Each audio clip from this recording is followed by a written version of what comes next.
स्वागत छ तपाईलाई आजको यस हाम्रो विशेष पोडकास्टमा। म शीला ढकाल तपाईहरुसँग आज एउटा नयाँ विषय, नयाँ सोच र नेपालीपनको सुगन्ध लिएर उपस्थित भएको छु। आजको यस हाम्रो पोडकास्टमा हामी असार 15 दान दिवस बारे चर्चा गर्नेछौँ। असारको मेलो, रोपाईको रमाइलो, हिलो खेल्ने र दही चिउरा खाने परम्पराले हामीलाई हाम्रो मौलिक संस्कृतिसँग जोड्छ। असार 15 वर्षा र बिउ बोक्ने दिन।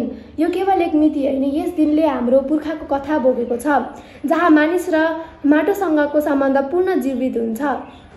असार 15 को अवसरमा हामी नमुना पोडकास्ट साथै हाम्रो नमुना एकाडेमी अन्तर्गत नमुना बाल क्लब तथा युवा रेड क्रस सर्कलको तर्फबाट सम्पूर्ण किसान दाजुभाइ दिदीबहिनीहरूमा श्रमको सम्मान, प्रकृतिको उज्यालो र प्रकृतिप्रतिको कृतज्ञता प्रकट गर्दै हार्दिक शुभकामना व्यक्त गर्दै अब भने नमुना बाल क्लब तथा रेड क्रसको साथीले आफ्नो दान दिवसबारे प्रस्तुत गरेका भनाइहरू प्रस्तुत गर्न चाहन्छौँ।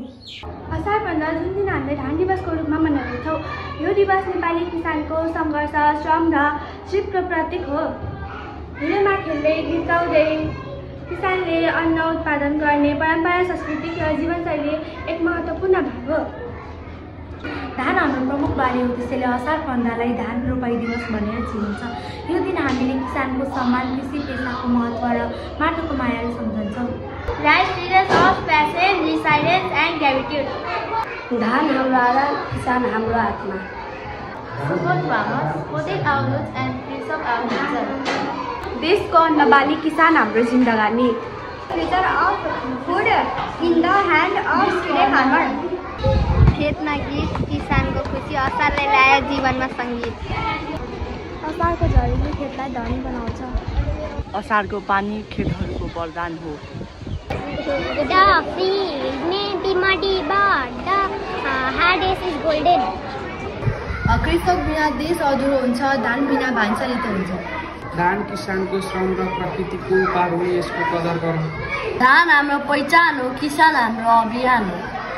माटोले हामीलाई माया गर्छ जब हामीले त्यसलाई जीवन दिन्छौँ। धान दिवसको शुभकामना।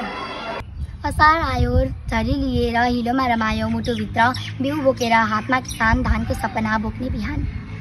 माटोले बोल्छ, पानीले लेख्छ जीवनको गीत, खेतमा देख्छ मुटुमा देश, हातमा हल, किसान हाँस्दछन् भरिएको पल।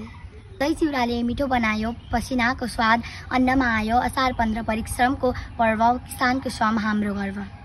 पढौँ बढौँ र फेरि भेटौँ भन्दै अहिले हाम्रो प्रथम त्रैमासिक परीक्षा नजिकै गएकाले हामीले अध्ययनलाई प्राथमिकता दिँदै परीक्षा सकिसकेपछि फेरि नयाँ ऊर्जा, नयाँ अतिथिहरू र रमाइलो विषयहरू लिएर आउनेछौँ। हामी फेरि भेट्नेछौँ। By by.